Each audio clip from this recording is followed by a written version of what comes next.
Então lhes disse: a minha alma está cheia de tristeza até a morte.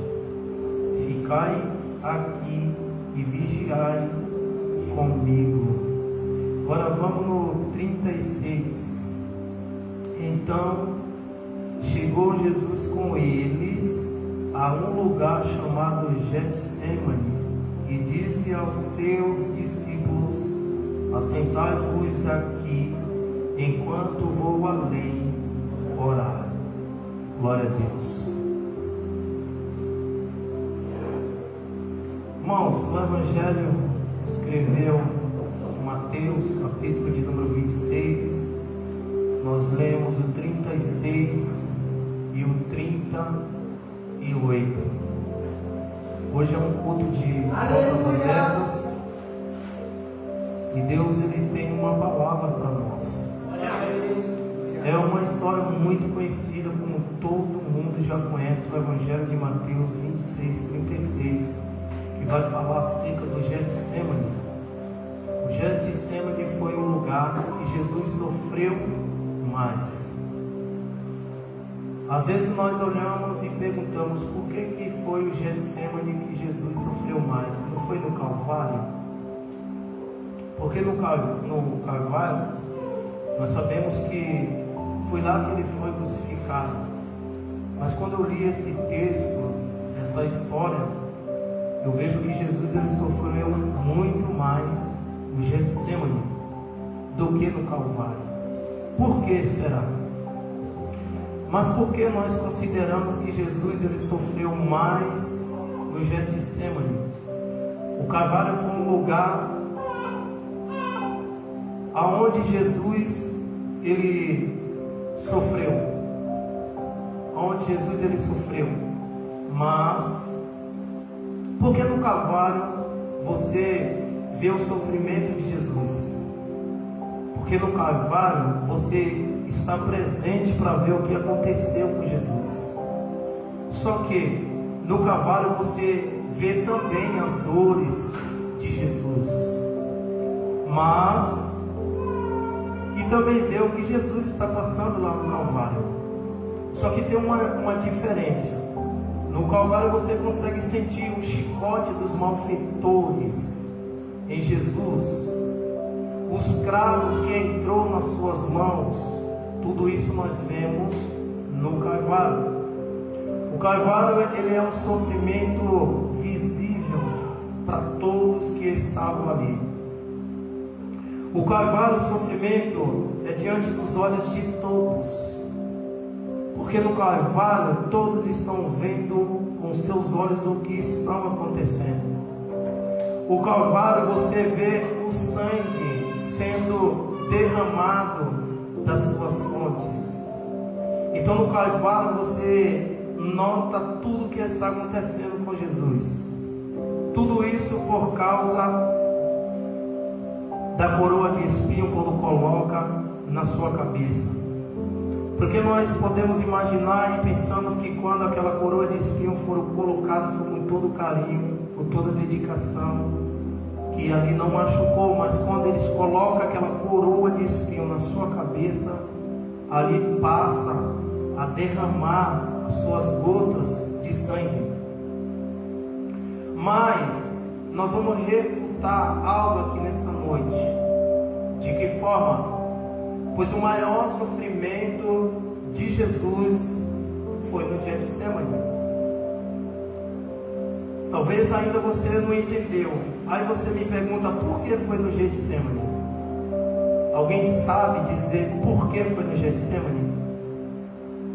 Eu falei para vocês que no Calvário todos estavam presentes. Todos viam o que estava acontecendo com Jesus ali.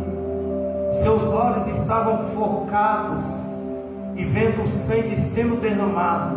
Só que tem um porém aqui nesse texto. Eu vou repetir para vocês que no Getsêmani foi um dos maiores sofrimentos de Jesus.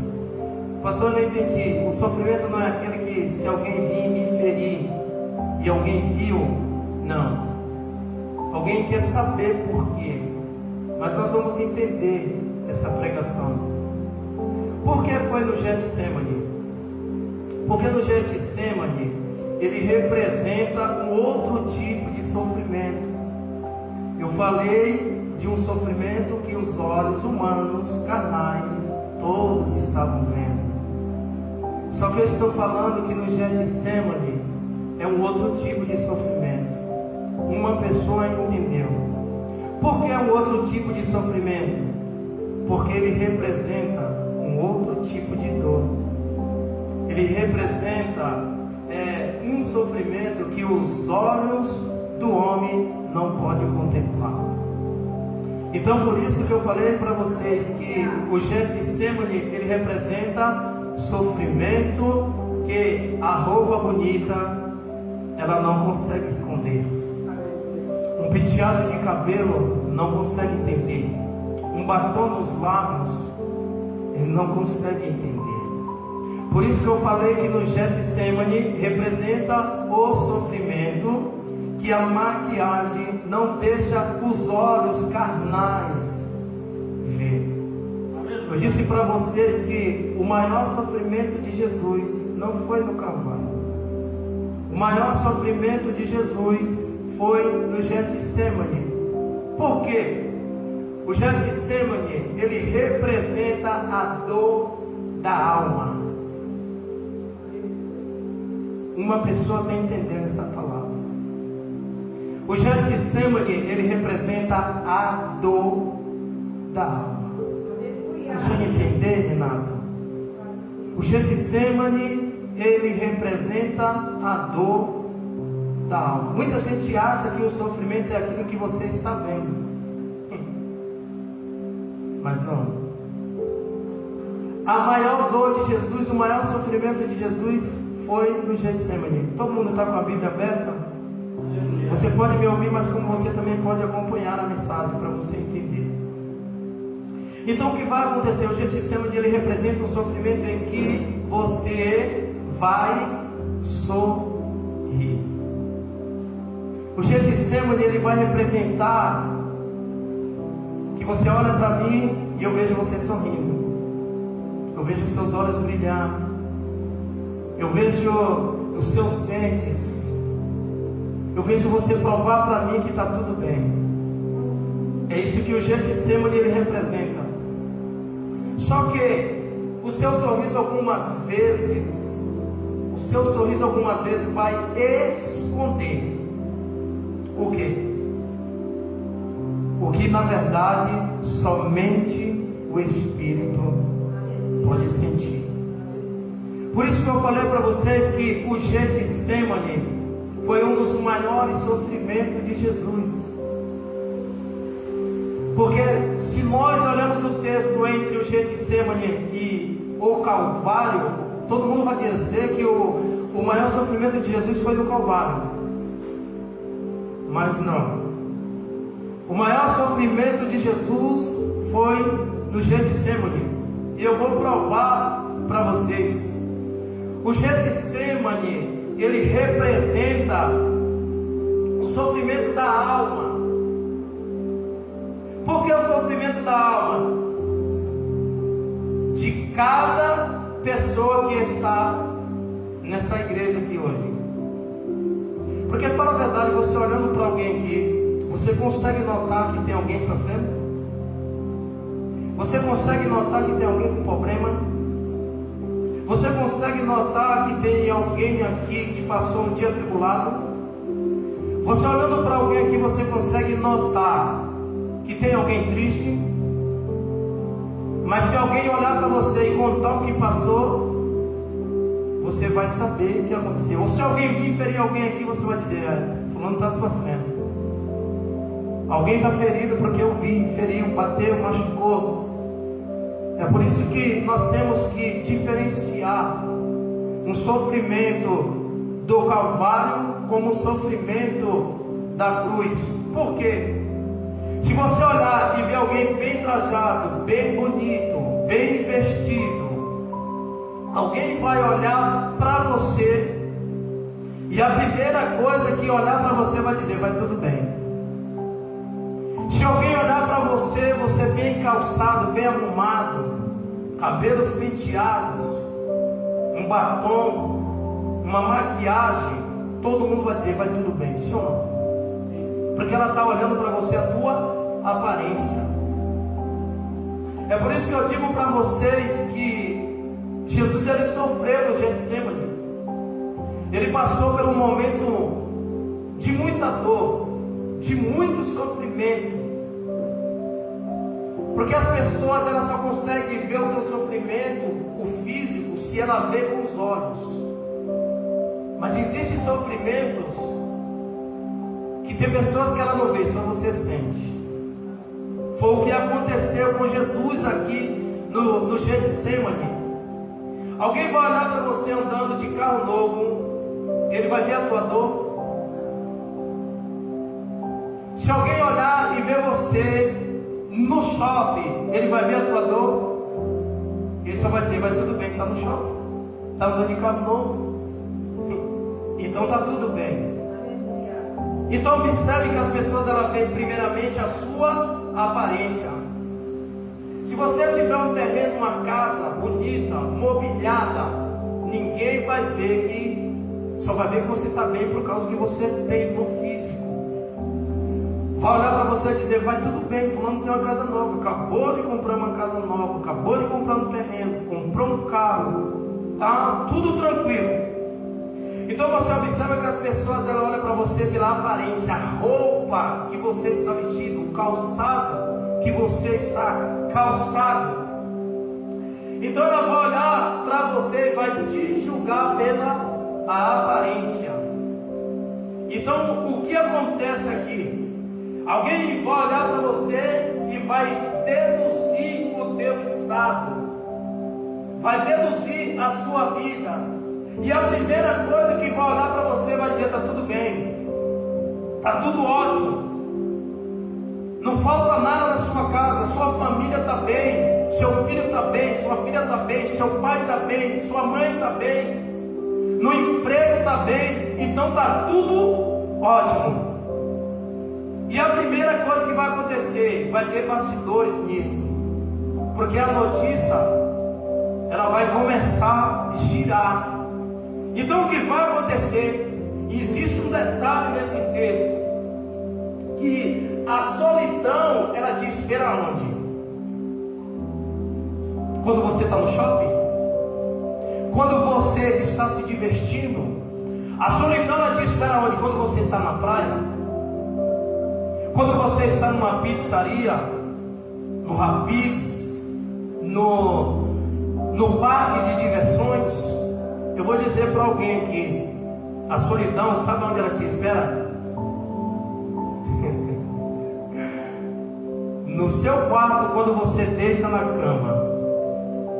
E aí você deita na sua cama, põe a cabeça no travesseiro e você rola para um lado e para o outro, para um lado e para o outro. E ali começa a vir as imaginações, os pensamentos, os problemas. Aí bate nos desânimos, a tristeza, a vontade de parar, a vontade de desistir, a vontade de caminhar. As dívidas estão grandes, eu não sei por onde começar, o que vou fazer, como vai ser amanhã. Mas e amanhã eu não tenho nem o almoço, piorou a janta, não sei de onde vou tirar. Então a solidão, ela não te espera no meio da igreja, no meio dos irmãos, porque é coisa que está guardada dentro de você, você não demonstra isso. Mas quando acabar esse culto, que você entrar dentro da sua casa, fechar as portas, aí você começa a pensar tudo de novo. E quando você deita na cama, talvez quem está do seu lado deitou, está roncando, está dormindo, não tem nenhuma preocupação, mas você não consegue dormir. Você não consegue ter paz. Talvez alguém está olhando e não consegue entender aonde eu quero chegar com esses detalhes. Sabe por que a solidão te espera no teu quarto? Porque esse é um momento de reflexão. Esse é o momento que você para a sua cabeça ela ficar girando. e ela fica pensativa, o sono não vem, você vê a insônia, você vê vultos, você ouve vozes, você fica perturbado. E aí o que acontece? Amanhece o dia, você não conseguiu dormir, está morrendo de sono, e agora tem um dia tudo de novo e a noite vai chegar de novo. Então por isso que eu falo para vocês que aqui no Getsemane, Jesus ele sofreu muito mais. Por que muito mais? Por causa da dor na sua alma. Uma dor física, um corte, um machucado é uma coisa. Todo mundo vê, você mostra, está doendo aqui, está ferido aqui. Só que Jesus é na alma.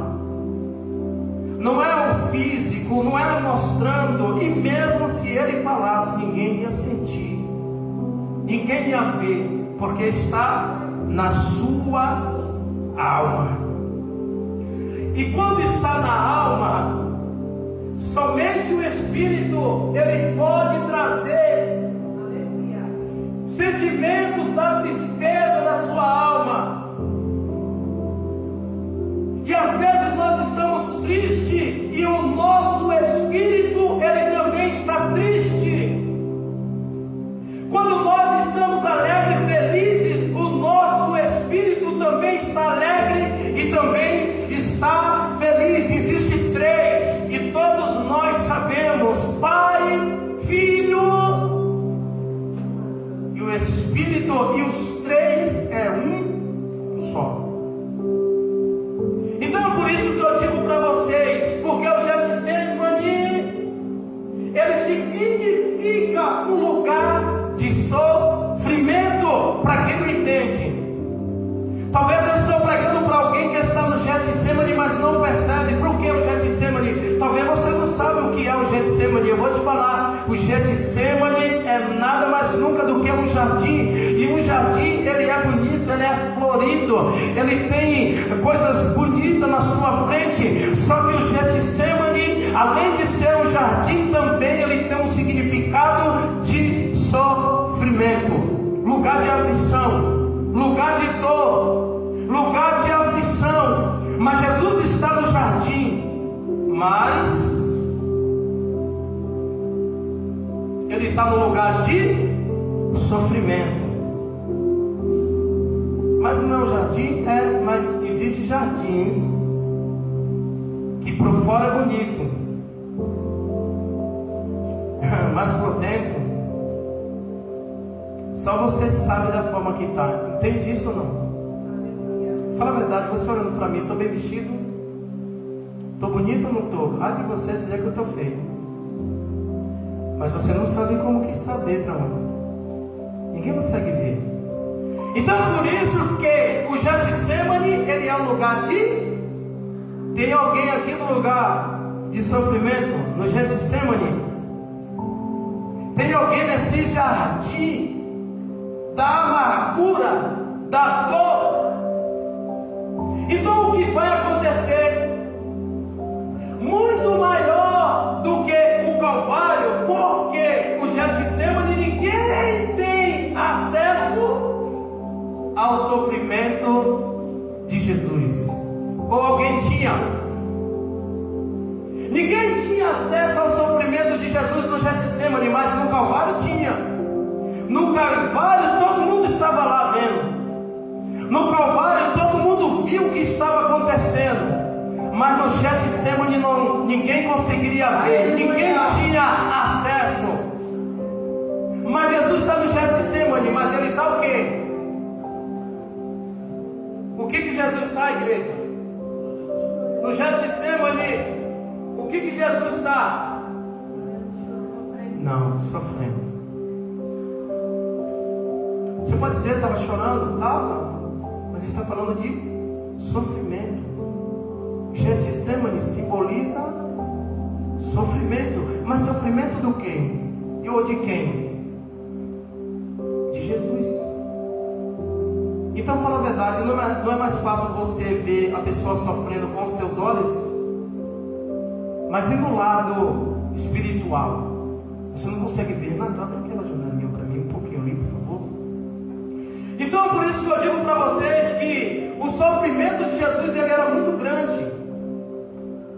O sofrimento de Jesus era muito grande. E a primeira coisa que vai acontecer é que ele vai falar aos discípulos o desejo que ele tem. E qual era o desejo que Jesus ele tinha naquele momento?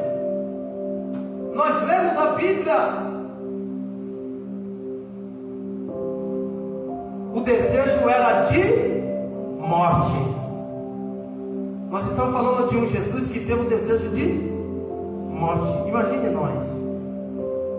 Mas não era Jesus, não curou o leproso, cego. Mas ele está contando que ele teve um desejo de morte. Ele está dizendo: a minha alma. Olha o que ele está querendo dizer: a minha alma. Eu tenho o desejo de morrer. Nós lemos o texto, nós vemos que ele tem vontade de morrer.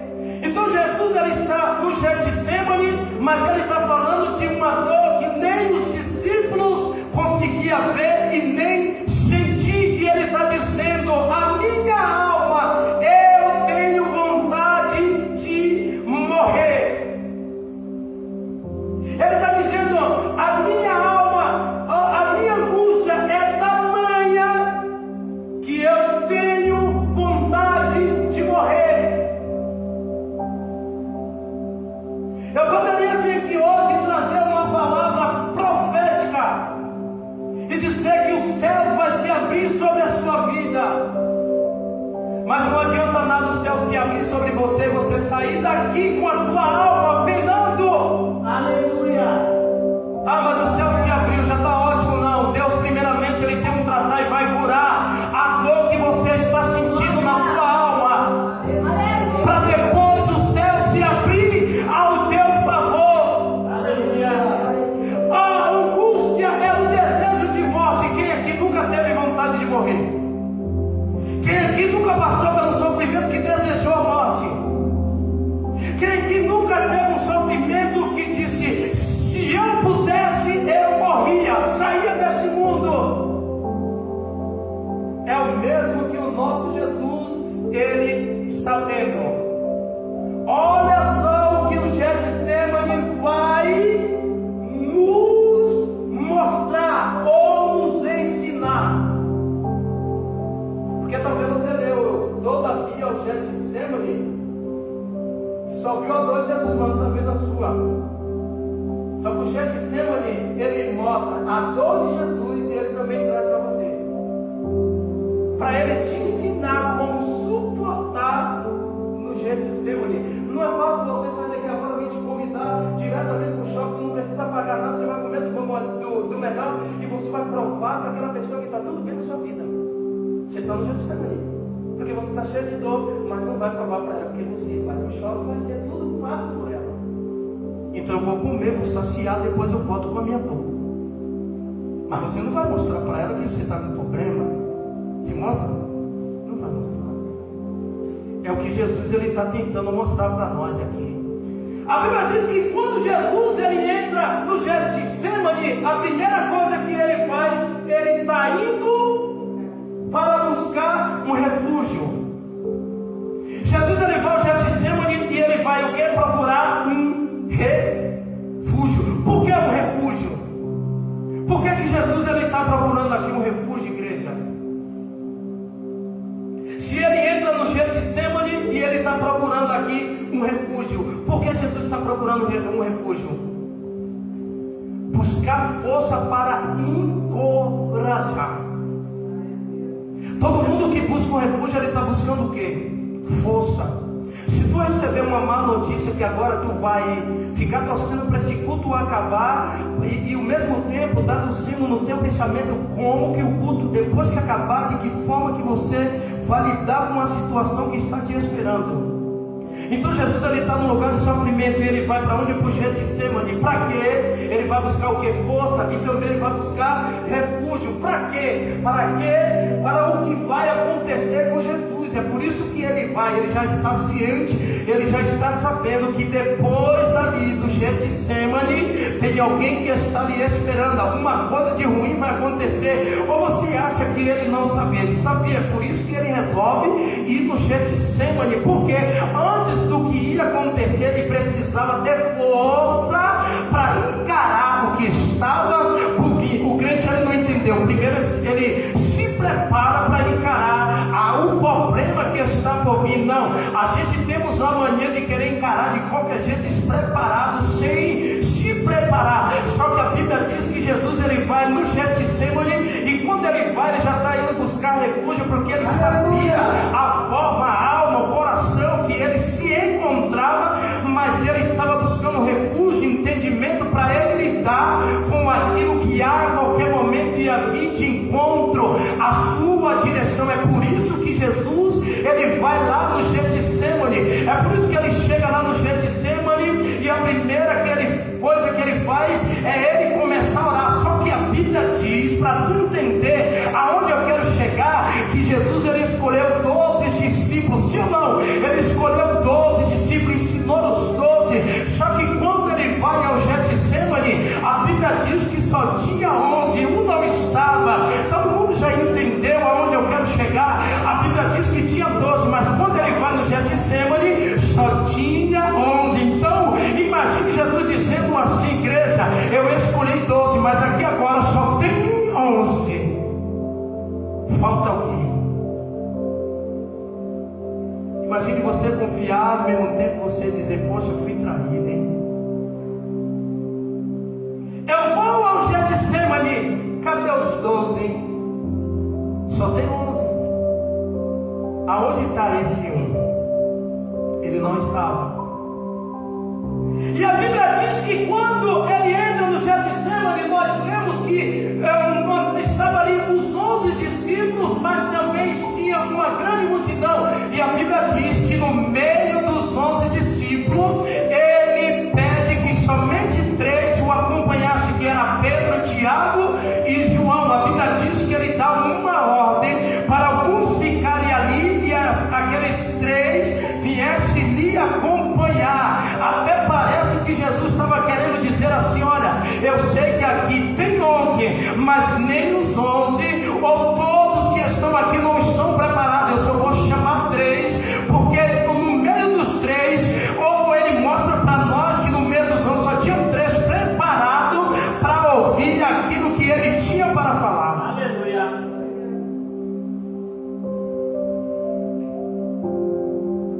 Olha, igreja, se eu pudesse, eu não corria a Bíblia, eu pararia aqui nos 11, por causa de um. Eu pararia, mas eu continuaria pregando, não ia parar a pregação, porque aqui já me dá a pregação.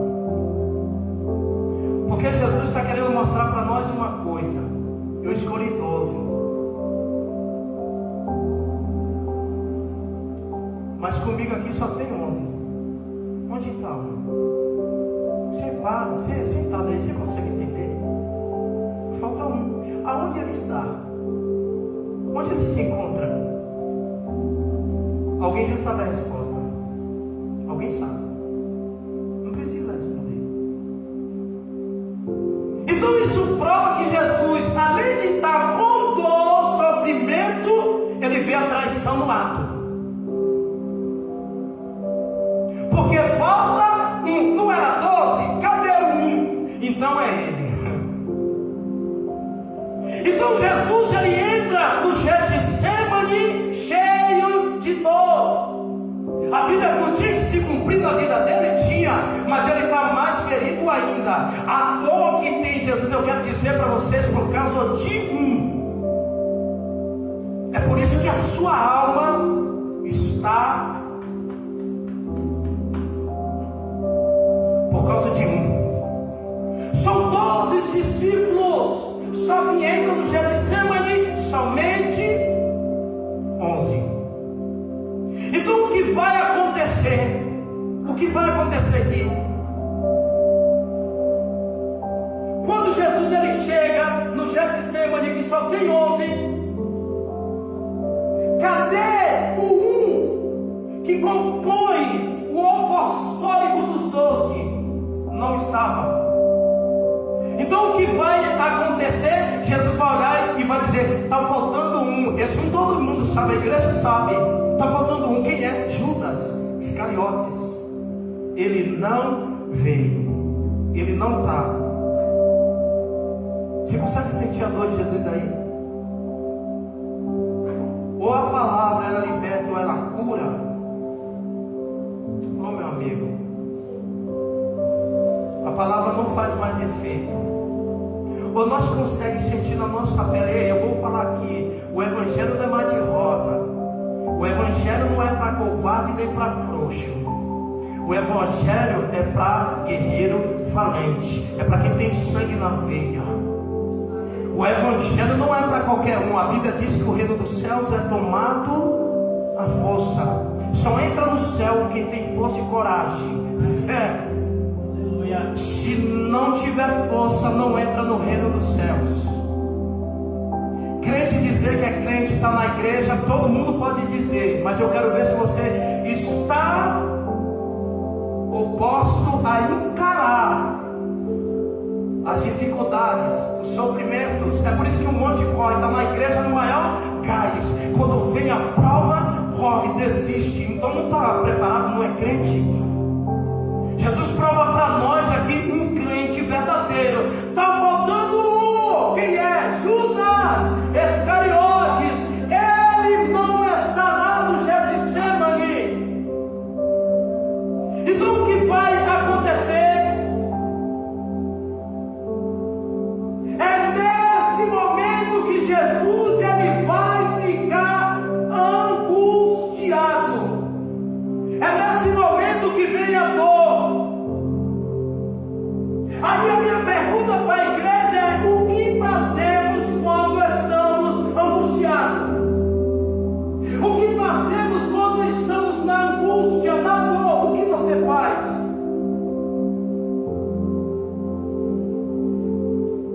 A resposta é fácil, só não sabe se é verdadeira. Eu procuro refúgio. Olha, eu vou falar, Jesus, porque desceu agora, viu? Eu vou procurar uma amiga, um amigo.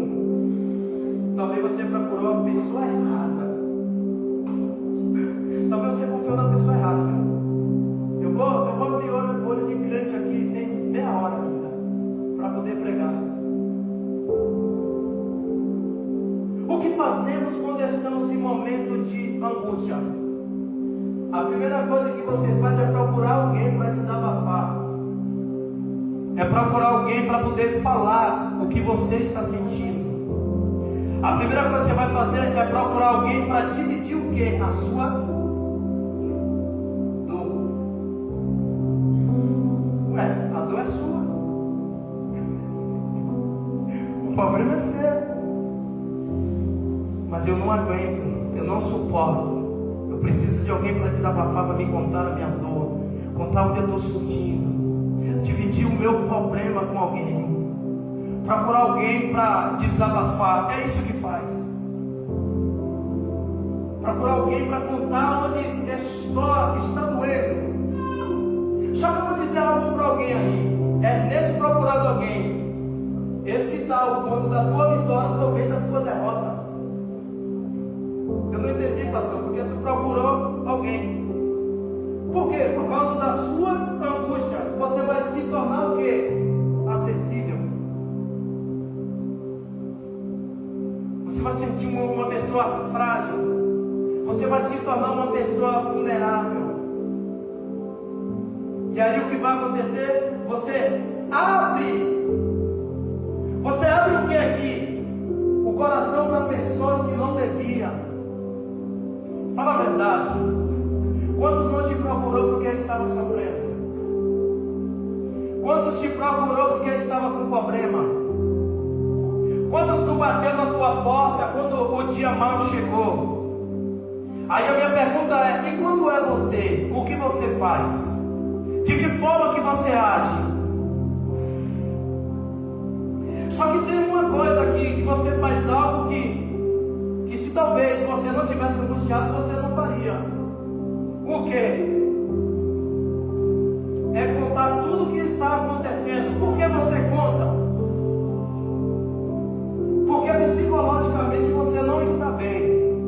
E aí você faz o quê? É contar toda a sua vida, todo o seu problema para alguém. E esse é um dos maiores erros que tem na nossa vida cristã. É quando nós estamos bem, quando as coisas estão mal, nós procuramos alguém para contar ou para desabafar. Só que aqui nós vemos algo diferente acontecer. O quê? Aqui o olhar de Jesus nos ensina. Ele entra no Getsêmani ou no jardim com 11 discípulos, mas ele vai abrir o coração apenas para 3. Jesus entra com 11, mas abre o coração apenas para 3. Jesus ele não poderia contar o seu sofrimento para os 11? Aprenda aqui nessa noite.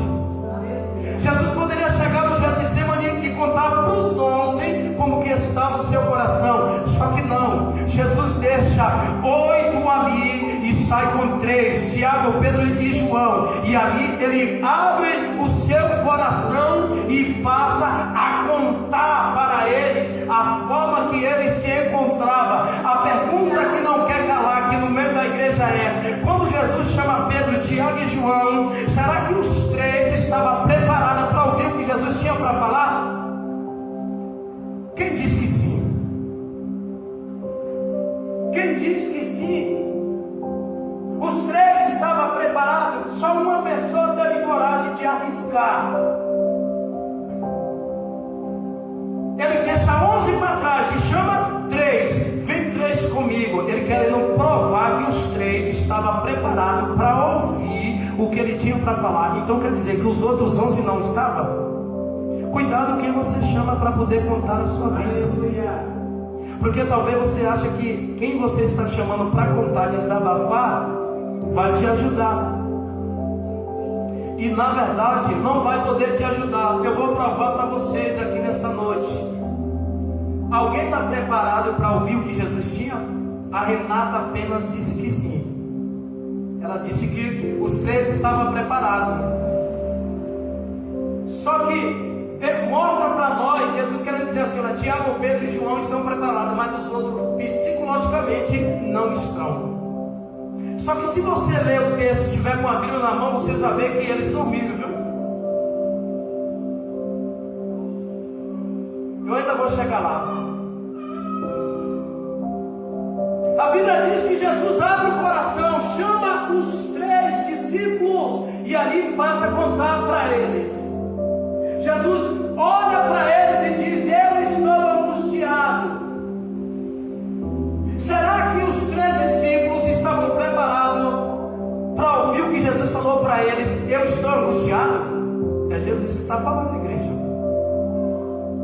Você está preparado? Só que Jesus conta para eles: eu estou angustiado.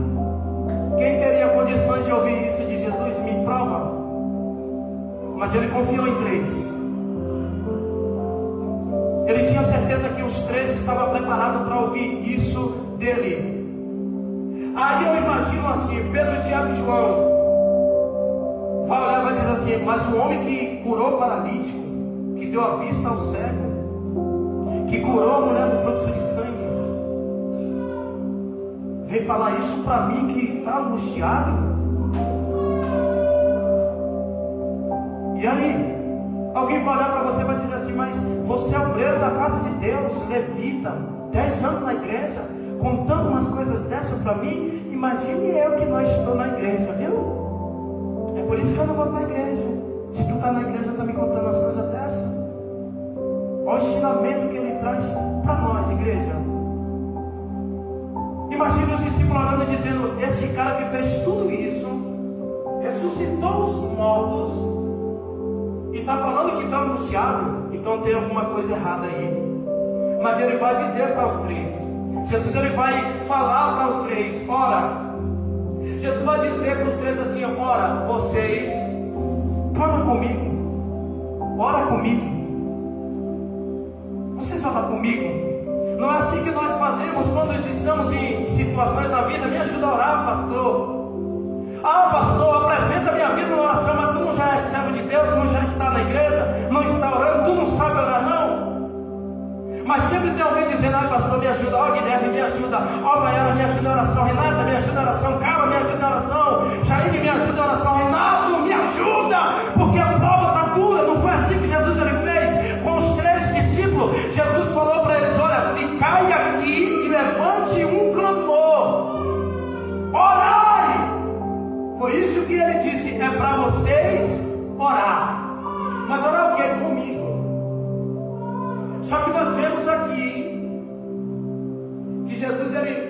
além de pedir ajuda para os discípulos, o que ele fez mesmo?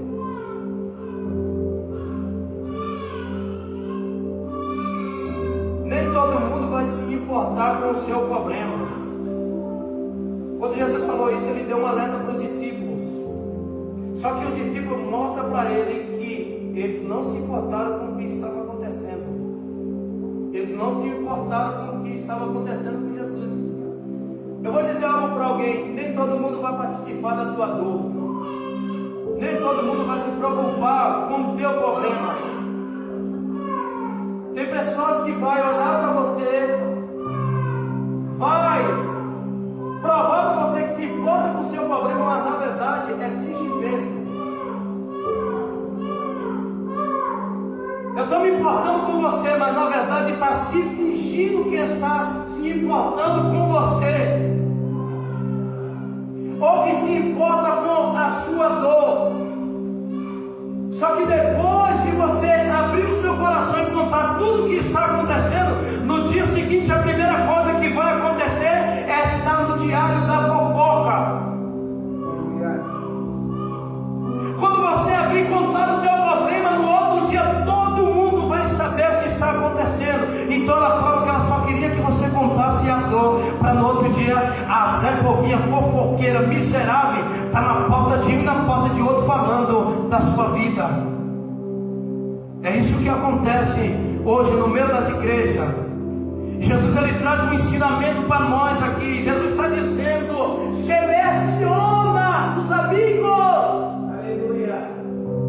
Seleciona as amigas. Ele não selecionou 3? Então ele está mostrando para nós que a mesma coisa nós temos que fazer. Só que eu vou dizer algo: talvez os 3 que você selecionar ainda vai te deixar na mão. Nós temos mania de confiar em todo mundo. Nós temos mania de colocar a nossa confiança em todo mundo que chegar na nossa vida.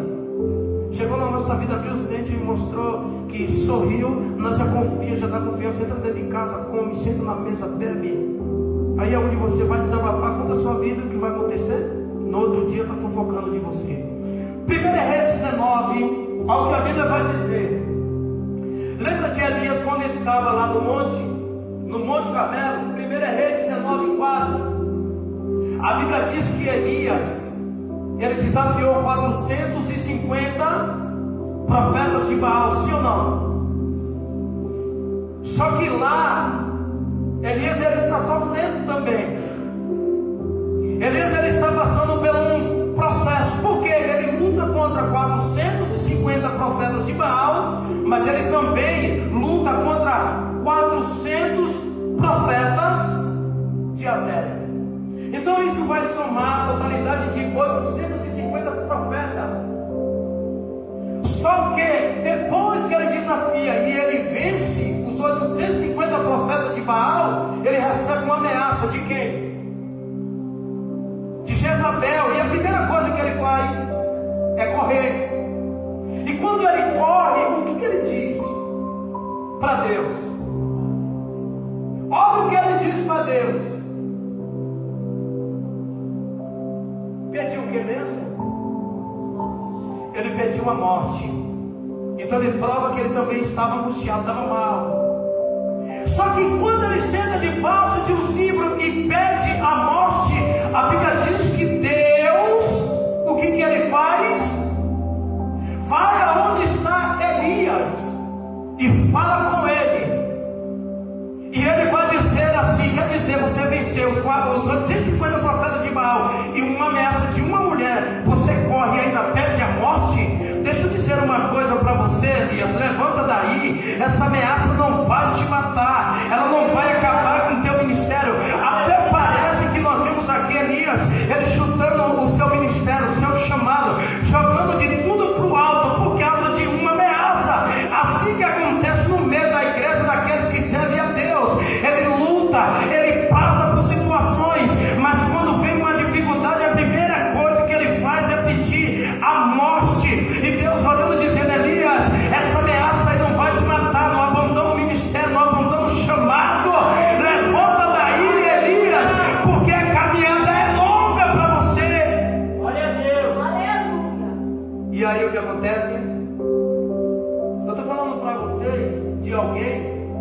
também pediu a morte.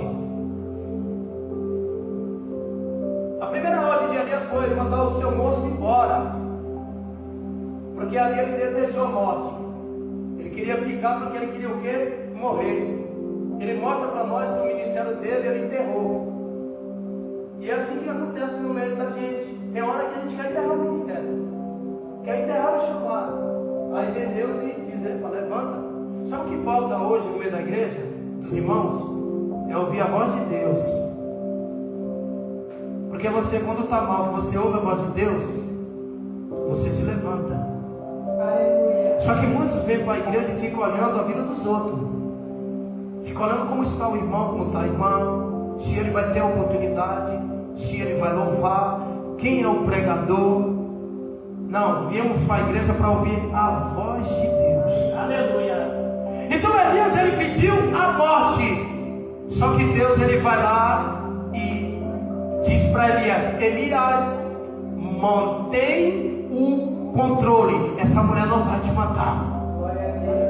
Essa mulher não vai acabar com o teu ministério. Essa mulher não vai acabar com o teu chamado. Eu estou falando de homens que pediram a morte. Jesus ele pediu a morte. Jesus ele estava angustiado de morte. Elias estava com angústia e também pediu a morte. Quando outros também passaram por esse processo. É por isso que Jesus, quando ele entra no Getsemane, o que vai acontecer no Getsemane? O que vai acontecer? Jesus abre o coração para 3 homens, 3 discípulos.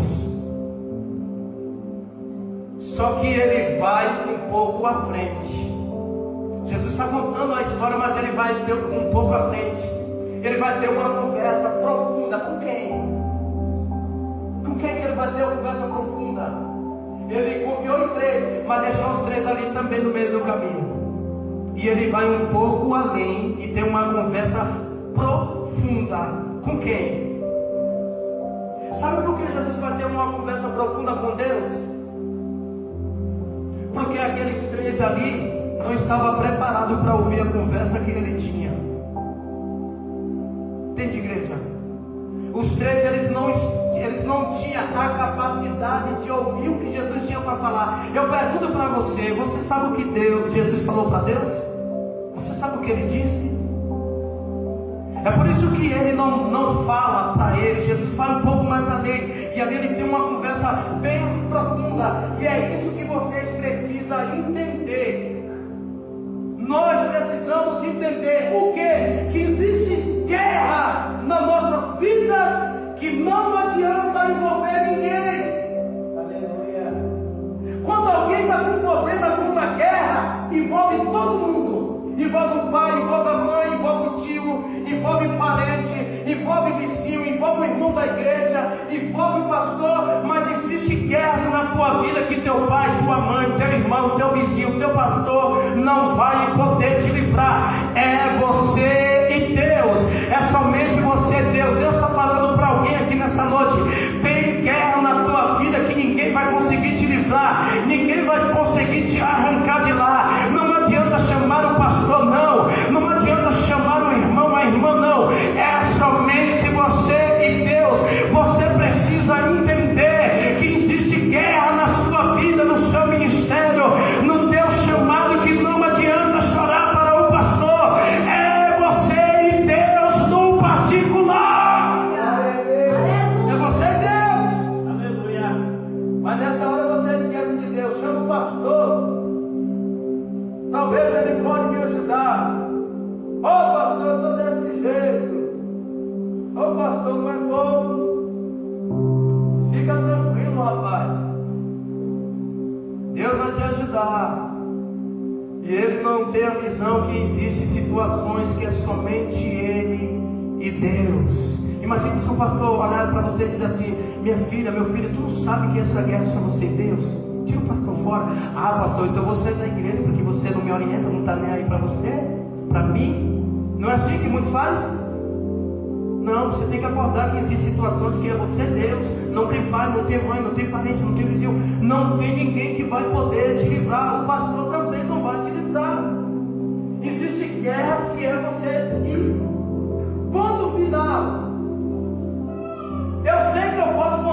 pastor, com o irmão da igreja, mas a guerra é eu e Deus. É eu e ele. Então tem problema na vida que você vai se decepcionar. Por que você vai decepcionar? Porque a primeira coisa que você vai dizer é assim: eu pensei que eu podia contar com o irmão. Eu pensei que eu podia contar com o pastor, mas ele virou as costas para mim. É que tu não entendeu. Eu pensei que eu podia contar com uma obreira, mas ela me ouviu, não deu nem ligança. É que tu não entendeu.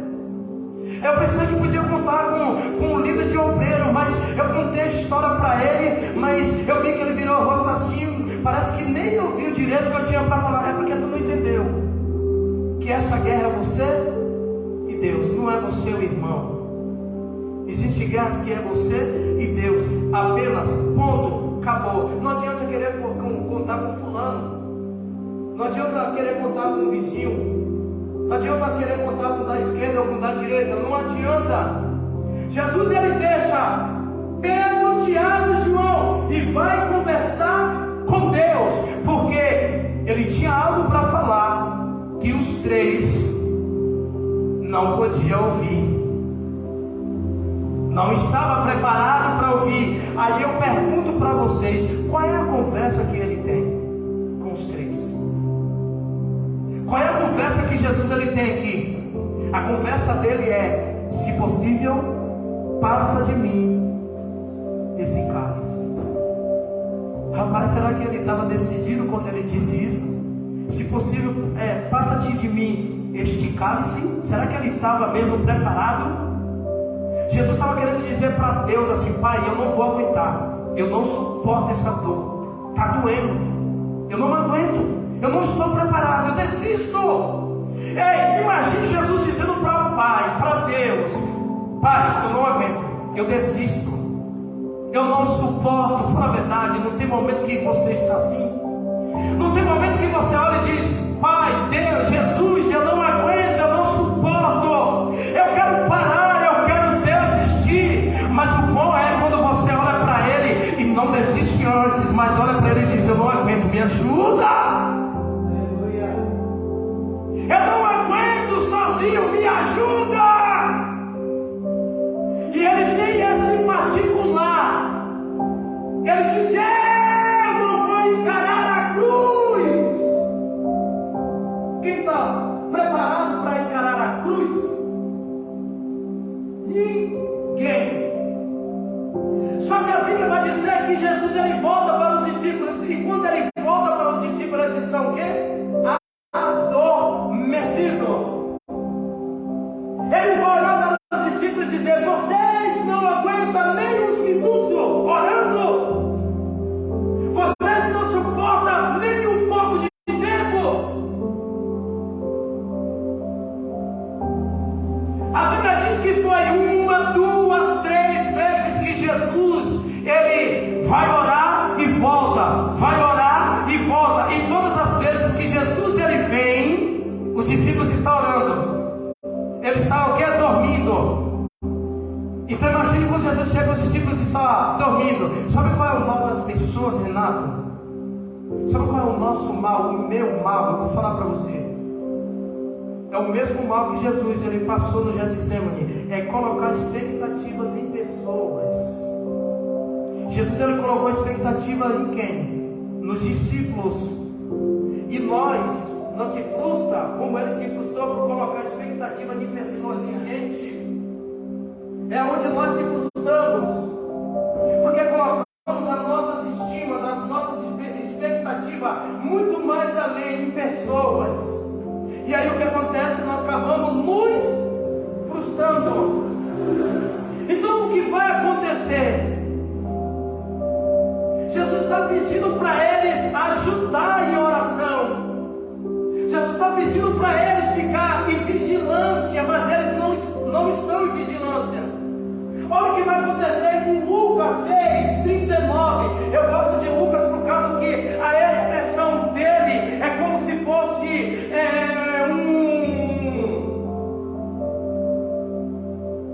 uma reportagem, quando alguém está acompanhando o cortejo, contando o que está vendo. Não é um vídeo que você pega e manda e lá ele começa a falar, não. Lucas ele vai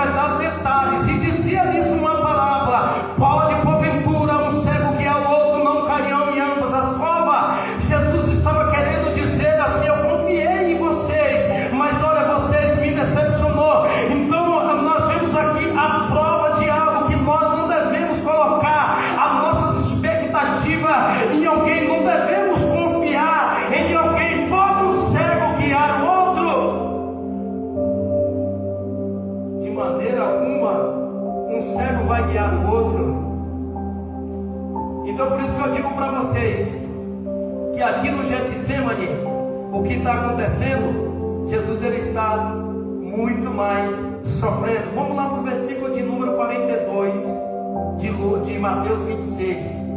Já estou chegando ao final. Mateus 26, 42. A Bíblia diz: e indo segunda vez orou dizendo: Pai meu, se esse cálice não pode passar de mim, sem eu o beber, faça-se a tua vontade. Então aqui mostra que Jesus ele não parou de orar.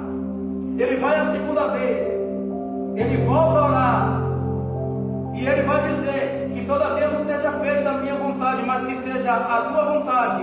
Quando ele vai e ora e ele volta, os discípulos estão o quê? Dormindo.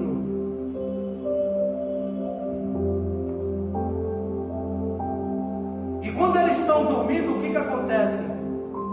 Jesus percebe que não pode contar com eles, está vendo? Tinha 11, só chamou 3, confiou em 3, e mesmo assim os 3 decepcionou. Às vezes você está procurando o apoio de alguém, como Jesus. Às vezes você está procurando o apoio aqui na terra de alguém e não tem. E a primeira coisa que você pensa é, ou você acha, os céus também não me apoiam. Eu não tenho apoio dos meus irmãos, mas se o pastor não me apoia, os irmãos não me apoiam, a igreja me apoia, então não tenho apoio de ninguém, os céus também não me apoiam, porque eu não posso contar com os irmãos da igreja. É a primeira coisa que nós façamos, é isso. Só que eu vou dizer uma coisa para alguém: você está enganado. Sabe por que você está enganado? O céu ele não funciona como a terra funciona. Você está focado na terra, mas ele não funciona dessa forma. O céu ele funciona diferente. Aleluia. Sabe por que o céu funciona diferente? Ele está te assistindo. Quando você está nadando no sofrimento, na batalha, na guerra, na luta, você acha que ninguém está olhando para você, mas o céu de lá de cima está olhando para você, e ele está te assistindo tudo que está acontecendo na sua vida, na sua casa, na sua família, no seu trabalho, no ministério, no chamado. Os céus ele está aberto, olhando para você. Então eu vou dizer para você: os céus ele trabalha diferente daquilo que você espera terreno. Não trabalha igual você pensa. Sabe por quê? Olha lá o que vai dizer no verso 44. Olha o 44 que ele vai dizer: e deixando-nos de novo, foi para onde?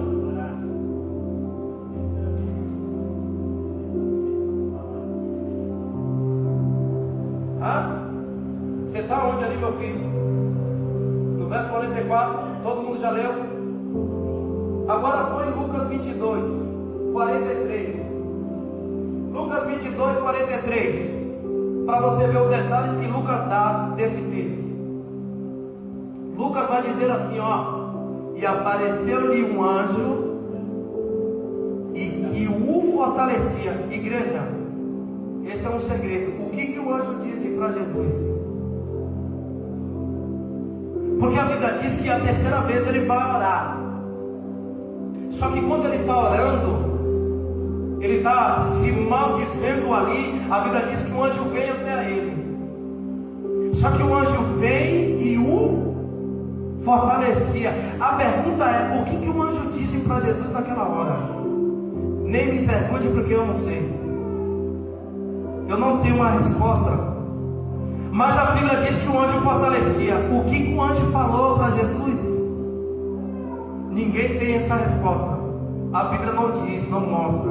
Mas o anjo chega ali naquele momento de dor e fortalece ele. Só que quando o anjo fortalece Jesus, quando o anjo ele teve com Jesus ali, o que acontece? Eu não sei o assunto, o papo que eles tiveram, mas o anjo fortaleceu a Jesus. E quando o anjo fortaleceu a Jesus, a postura de Jesus era outra. Então eu venho trazer para a igreja aqui hoje que não me interessa o tamanho do teu problema, mas o mais importante é que pelo tamanho do teu problema, quando você ouve a voz de Jesus, o teu comportamento é outro. Mas tem pessoas que parecem que não ouvem a voz dele, não muda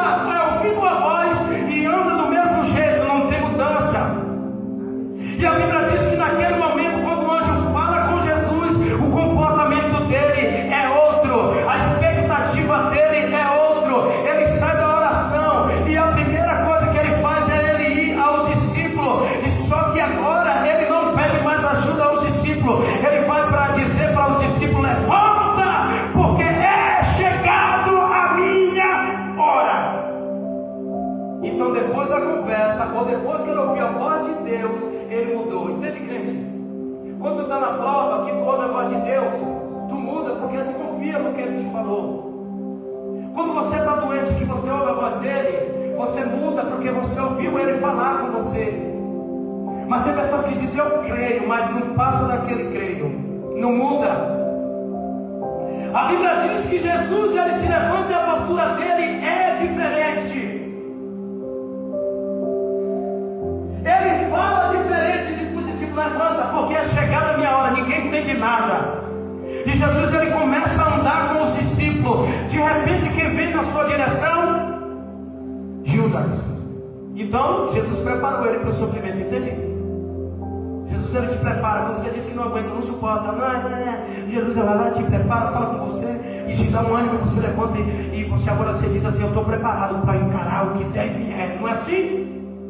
A Bíblia diz que Jesus anda com os discípulos. De repente, quando ele está andando, quem aparece na frente dele? Judas e os seus soldados ali. A primeira coisa que Jesus olha quando vê Judas, ele vai dizer para os discípulos: lá vem aquele que trai o Filho de Deus.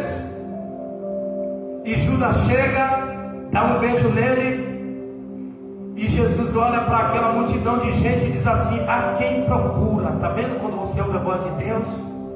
Você fica valente. A quem procura? Ah, Jesus o Nazareno, sou eu.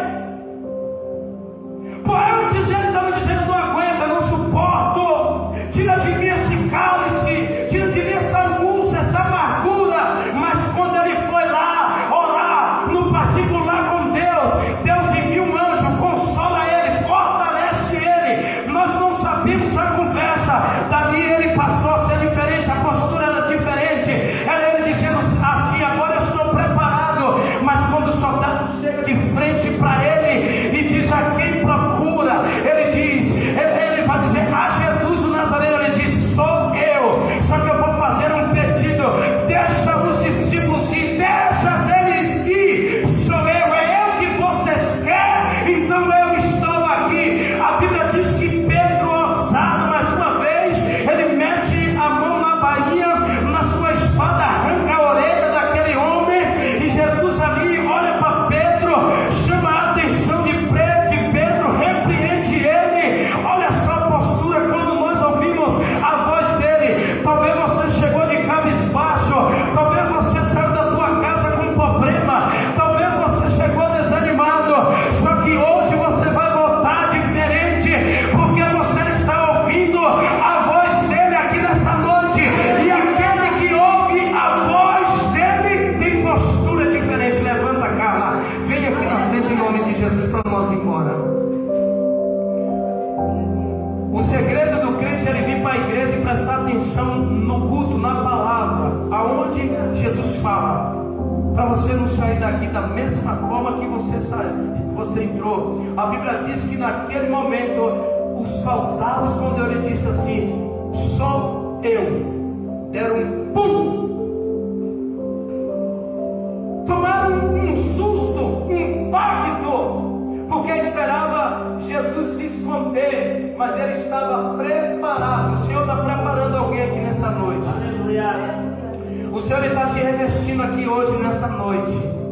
O Senhor está te dando um preparo para lidar com situações, com problemas.